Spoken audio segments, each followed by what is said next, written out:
Right అండి. ఆహ్, అందరికీ నమస్కారం. మరి ఈ చిన్న వీడియో రూపంలో టీచర్ అనేవారు ఎస్పెషల్లీ ఒక ఎస్‌జిటి టీచర్ ఈ ఆగస్ట్‌లో రాయబోయే టెట్‌ని ఎలా క్వాలిఫై అవ్వాలనే దాని కోసం చర్చించుకుందాం.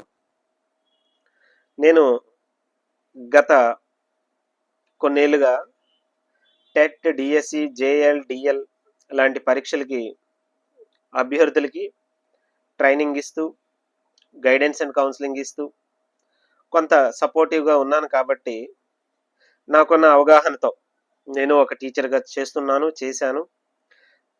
నాకున్న అవగాహనతో ఈ రేపు రాయబోయే టెట్ ఎగ్జామ్‌లో ఒక టీచర్ అనేవాళ్ళు ఏ విధంగా క్వాలిఫై అవ్వగలరు అనే విషయం మీద మాట్లాడడం కోసం ఈ వీడియో చేయడం జరుగుతుంది. మనందరికీ తెలిసిందే గవర్నమెంట్ వారు జీవో రిలీజ్ చేశారు. మరి ఆ జీవో ప్రాప్తికి ప్రతి టీచర్ కూడా కొంత గ్యాప్‌లో ఒక 2 ఏళ్ల గ్యాప్‌లో ఖచ్చితంగా టెట్‌ని క్లియర్ చేయాల్సిందే. మరి ఈ జీవో పరంపరలో మన ఉపాధ్యాయ మిత్రులు చాలామంది కొద్దిగా ఆందోళనలో ఉన్నారు. అయితే సబ్జెక్ట్ నాలెడ్జ్ కోసం ఆందోళన కాదు గానీ, పరీక్ష రాసి చాలా ఏళ్ళు అయిపోయింది కాబట్టి, ఈ వయసులో మళ్ళీ మనం పరీక్షని ఎట్లా రాసేది? దాన్ని మరి ఎట్లా క్వాలిఫై అయ్యేది? అనే ఒక చిన్న ఆందోళనతో ఉన్నారు. కేవలం పరీక్ష రాయడం మీద ఆందోళనే తప్ప, సబ్జెక్ట్ నాలెడ్జ్ మీద మాత్రం ఎవరికీ ఎటువంటి ఆందోళన అవసరం లేదు. చాలా ఏళ్లుగా మనం డీల్ చేస్తా ఉన్నాం సబ్జెక్ట్‌ని. మనందరికీ కావాల్సినంత సబ్జెక్ట్ ఉంది. పరీక్షను మేనేజ్ చేయడం వస్తే చాలు. ఖచ్చితంగా ప్రతి ఒక్క టీచర్ కూడా ఈ టెట్‌ని క్వాలిఫై అవుతారని నేను గాఢంగా నమ్ముతున్నాను. అవుతారు కూడా. అయితే మరి మనం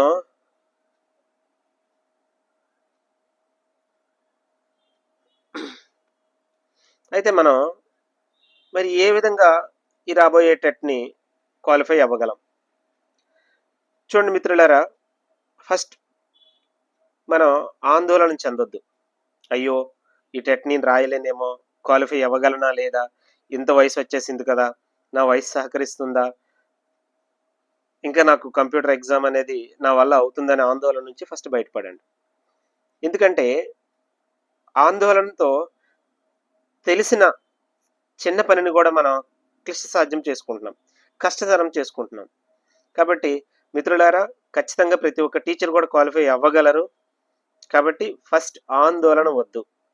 మళ్ళీ మళ్ళీ టెట్ వస్తుంది. ఈ టెట్ కాకపోతే ఇంకో టెట్ అనుకుందాం. ఇంకో జీవో రావచ్చు. ఇంకొక విధంగా మార్పులు రావచ్చు. ఫస్ట్ మనం ఆందోళన పడాల్సిన పని లేదు.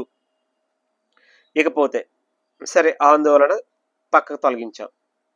మరి రేపు రాయబోయే ఎగ్జామ్ మీద మన సన్నద్ధత ఎట్లా ఉండాలి, ప్రిపరేషన్ ఎట్లా ఉండాలి అనే మాటకు వస్తున్నట్లయితే మిత్రులారా, మన అందరికీ తెలుసు పేపర్ 1ఏని మనం అప్లై చేస్తున్నాం. ఎస్జిటి టీచర్ అనే వాళ్ళు పేపర్ 1ఏని అప్లై చేస్తారు. ఈ 1ఏ అనేది మనకి 8వ తరగతి వరకు సిలబస్ని కవర్ చేస్తుంది. మరి 8వ తరగతి వరకు సిలబస్లో మనం చెప్పేది 5వ తరగతి వరకు మాత్రం ఉంటుంది. మరి 6, 7, 8వ తరగతి సిలబస్ను కూడా కొంతవరకు మనం చదవాల్సి వస్తుంది. అయితే ఈ 2 నెలల సమయంలో మరి 6వ తరగతి, 7, 8వ తరగతి పుస్తకాలని మన ఉద్యోగ బాధ్యతలు నిర్వహిస్తూ తిరగేయడం అనేది, చదవటం అనేది కొంత కష్టమైన పనే. మరి దానికి మనం ఏం చేయొచ్చు అంటే ఈ వీడియోలో చివరి వరకు చూసినట్లయితే మీకు అర్థమవుతుంది. ఫస్ట్ బేసిక్స్ అండి. మనం ఏ పరీక్ష రాసినా కూడా బేసిక్స్ అనేది చాలా చాలా అవసరం. మనం బేసిక్స్ మీద కనుక మంచి పట్టు సాధించినట్లయితే మనకి క్వాలిఫైయింగ్ మార్క్స్ అనేది ఈజీగా వస్తాయి. ఫర్ ఎగ్జాంపుల్ బేసిక్స్ అంటే ఏ విధంగా చూడాలో చూద్దాం. మనం 5వ తరగతి వరకు ప్రతి సబ్జెక్ట్ని చక్కగానే డీల్ చేసి ఉంటాం. ప్రతి సబ్జెక్ట్ మీద కూడా మంచి అవగాహన ఉంటుంది. అయితే ఈ 5వ తరగతి వరకు ఉన్న మన నాలెడ్జ్ని 8వ తరగతి వరకు ఉన్న సబ్జెక్ట్తో ఏ విధంగా లింక్ చేయాలి అంటే, మన 5వ తరగతి లోపు ఉన్న ఏ కాన్సెప్ట్నైనా సరే అదే కాన్సెప్ట్ని లింక్ చేసుకుంటూ 6వ తరగతి, 7వ తరగతి, 8వ తరగతిలో ఆ టాపిక్ మీద, ఆ కాన్సెప్ట్ మీద ఏమైతే ఇచ్చున్నాడో దాన్ని ఒకేసారి చదివేయాలి. ఫర్ ఎగ్జాంపుల్, మనం 5వ తరగతి లోపు ఎక్కడైనా ఒక చోట ప్రిపోజిషన్స్ అనే ఒక టాపిక్ని కనుక ఇంట్రడ్యూస్ చేశారంటే 3వ తరగతి నుండి 5వ తరగతి వరకు ప్రిపోజిషన్స్ పైన టెక్స్ట్ బుక్లో ఏమిచ్చారు, ఆ పైన 6, 7, 8వ తరగతి వరకు ఈ ప్రిపోజిషన్స్ అనే టాపిక్స్ని మీరు చదివినట్లయితే, ఆ టెక్స్ట్ బుక్స్ని కూడా చూసి అక్కడ ఇచ్చినటువంటి సిలబస్ను కూడా చదివేసినట్లయితే ఒక కాన్సెప్ట్ అనేది మీకు రెడీ అయిపోయింది. ప్రిపోజిషన్స్ 3 నుంచి 4, 5, 6, 7, 8 ఈ 8 తరగతుల వరకు ఉన్న ప్రతి పాఠం వెనకాల ఉన్న ఈ ప్రిపోజిషన్స్ మనం ఒకే చోట రాసుకొని చదువుకొని పెట్టుకున్నట్లయితే బేసిక్ అనేది బలంగా ఉంటుంది. అక్కడ ఒక ప్రిపోజిషన్స్ అవ్వచ్చు, మరొక సబ్జెక్ట్ అవ్వచ్చు. నేను ఒక ఉదాహరణగా ప్రిపోజిషన్స్ చెప్పానంతే. ఒక కాన్సెప్ట్ తీసుకునేటప్పుడు 3వ తరగతి నుంచి 8వ తరగతి మధ్య ఉన్న అన్ని టాపిక్స్ని దీన్ని కూడా ఒకేసారి చదివేయాలి.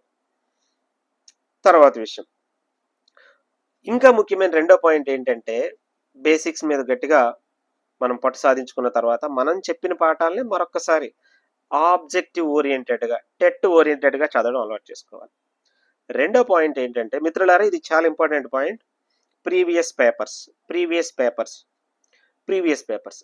మనకున్న ఈ 2 నెలల పరిధిలో ప్రీవియస్ పేపర్స్ అనేది చాలా హెల్ప్ చేస్తుంది. చాలా చాలా చాలా హెల్ప్ఫుల్గా ఉంటుంది. మనకు మార్కెట్లో చాలా మంచి పుస్తకాలు ఉన్నాయి, ప్రీవియస్ పేపర్లు అన్నీ దొరుకుతాయి. మీరు ప్రీవియస్ పేపర్లు తీసుకొని అందులో ఉన్న క్వశ్చన్స్ అన్నీ కూడా చదివి ఆ ఎగ్జామినర్ ప్రశ్న ఏ విధంగా ఇస్తున్నాడు అనే దాన్ని ఆధారంగా చేసుకుంటూ మీరు ప్రిపరేషన్ అనేది మొదలు పెట్టాలి ఖచ్చితంగా. ఎందుకంటే ఫర్ ఎగ్జాంపుల్ మీరు ప్రీవియస్ పేపర్ చూసుకున్నారనుకోండి, ప్రశ్న మనకు అర్థమవుతుంది, ఈ విధంగా ప్రశ్నిస్తున్నాడు, ఈ విధమైన ప్రశ్న వస్తున్నాడు కాబట్టి నేను ఈ కోణంలో చదవాలనే విషయం మీకు ప్రీవియస్ పేపర్స్ చదవడం ద్వారానే అర్థమవుతుంది. దాదాపుగా మీరు ఒక 50 నుంచి 60 ప్రీవియస్ పేపర్స్ చదివినట్లయితే సాధారణంగా ఆ పరిధి దాటి ప్రశ్నపత్రం కొత్తగా రావడానికి అవకాశం లేదు. ఫర్ ఎగ్జాంపుల్, మీరొక ప్రీవియస్ పేపర్లో arrange the following adjectives in an order, యాడ్జెక్టివ్స్ని ఒక ఆర్డర్లో పెట్టండి అని చెప్పి 4 ఆప్షన్స్ ఇచ్చాడు.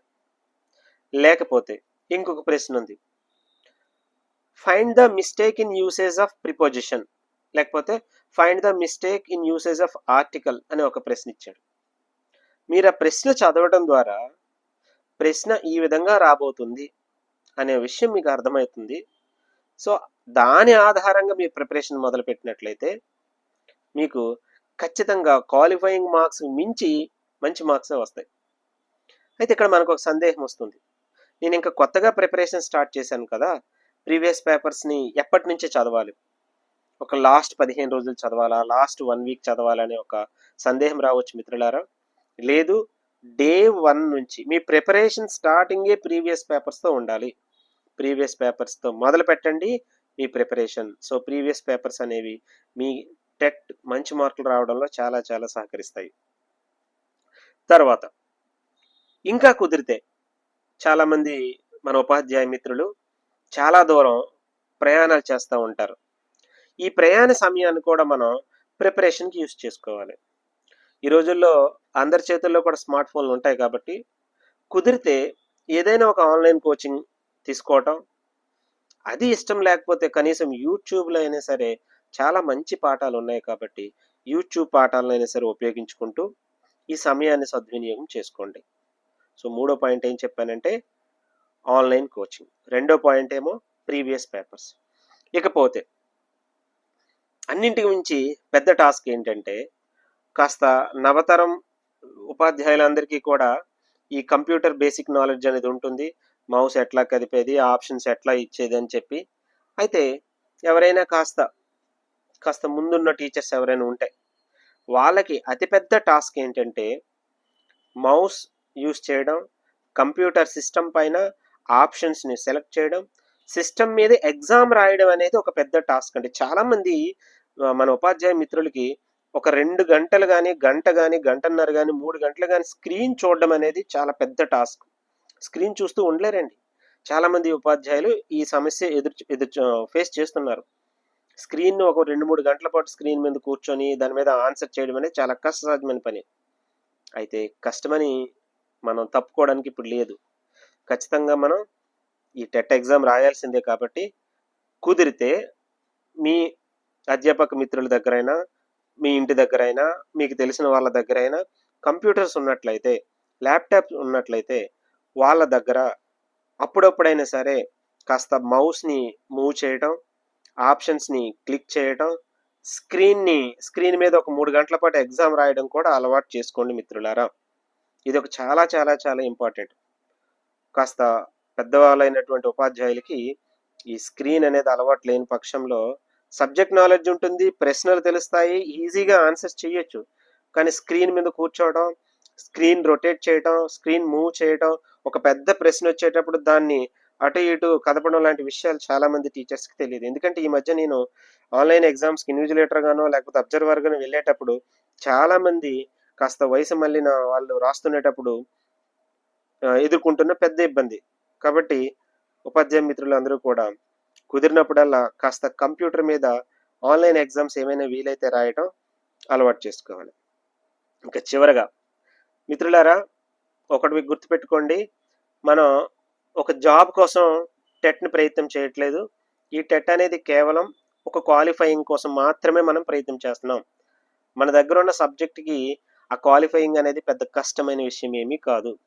కాకపోతే ఆన్‌లైన్ ఎగ్జామ్‌కి, ఒక కాంపిటీటివ్ ఎగ్జామ్స్‌కి ఆ కోణంలో చదవటం కాస్త అలవాటు చేసుకోవాలి. ఆ కోణం తెలియాలి అంటే ప్రీవియస్ పేపర్స్ చూడాలి. అట్లాగే ఎగ్జామ్ రాసే అలవాటు అవ్వాలంటే కంప్యూటర్ స్క్రీన్ పైన కాస్త ప్రాక్టీస్ అనేది అవసరం. So my dear teacher friends, ఆందోళన చెందాల్సింది లేదు. కేవలం 50% మార్క్స్ వస్తే సరిపోతాయి. 50% మార్క్స్ వస్తే మనందరం క్వాలిఫై అవుతాము. సో టీచర్స్ అనేవాళ్ళు ఈ సమాజంలో టెట్టే కాదు, ఏ ఎగ్జామ్ అయినా రాసి పాస్ అవ్వగలరు అని మరొకసారి మనల్ని మనం నిరూపించుకోవాలి. కాబట్టి ఖచ్చితంగా ఎగ్జామ్ రాద్దాము, క్వాలిఫై అవ్వాలి. 50% మార్క్స్ వస్తే చాలు. All the best. మరింత సమాచారం కోసం నేను వీడియోలు చేస్తూనే ఉంటాను.